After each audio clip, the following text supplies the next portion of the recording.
suffering from varicose vein with grade 4 reflux, and now I am giving the perivenous anesthesia through a Tamisen pump. This is, I just wanted to show you, this is a new machine, we got it here.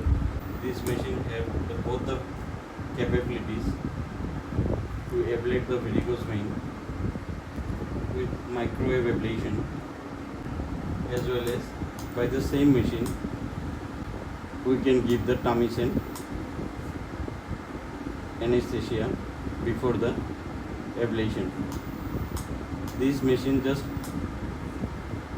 for giving the Tamisen anesthesia without an assistant we can use, as well as also cut short the time of the procedure. So you can see this one, I am giving perivenous anesthesia with this machine only through the pump and without help of any assistant. Like every day we used to give with the help of an assistant.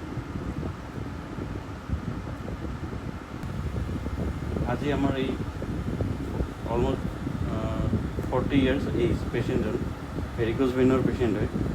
এই পেশেন্টটোত আমি microwave এব্লেশ্যন varicose ভেইনৰ কাৰণে কৰি আছোঁ।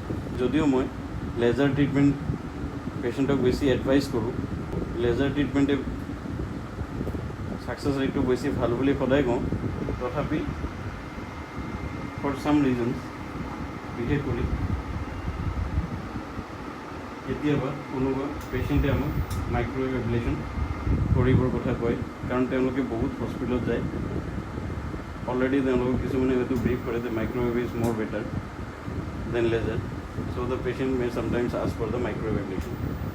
And for this patient today I am doing a microwave ablation for the varicose vein, and this microwave machine also have the facility to give the perivenous anesthesia without any help of any assistant.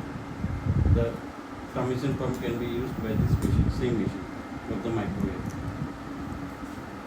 আপোনালোকে এতিয়া স্ক্ৰীনত দেখা পাইছে মই Tamisen anesthesia দি আছোঁ পেশেণ্টক, আৰু ইফালে মোৰ right সাইডত মোৰ পাৰ্মানেণ্ট এছিষ্টেণ্ট সিষ্টাৰ আছে।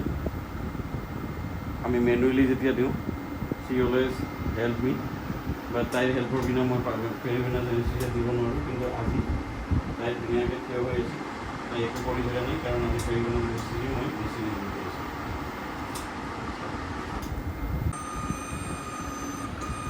Now you can see we are doing the ablation, microwave ablation of varicose veins in this patient.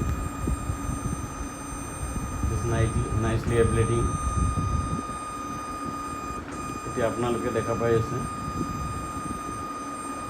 স্ক্ৰীনত মই এব্লেশ্যন কৰি গৈ আছোঁ ভেৰিকোজ ভেইনৰ।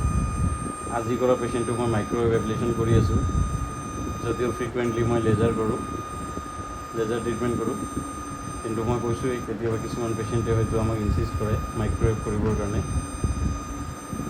তো আৰু এইটো ছেইম মেচিনেদি মই Tamisen দিছিলোঁ অলপ আগতে, এতিয়া মই মাইক্ৰৱেভ এব্লেশ্যন কৰি আছোঁ।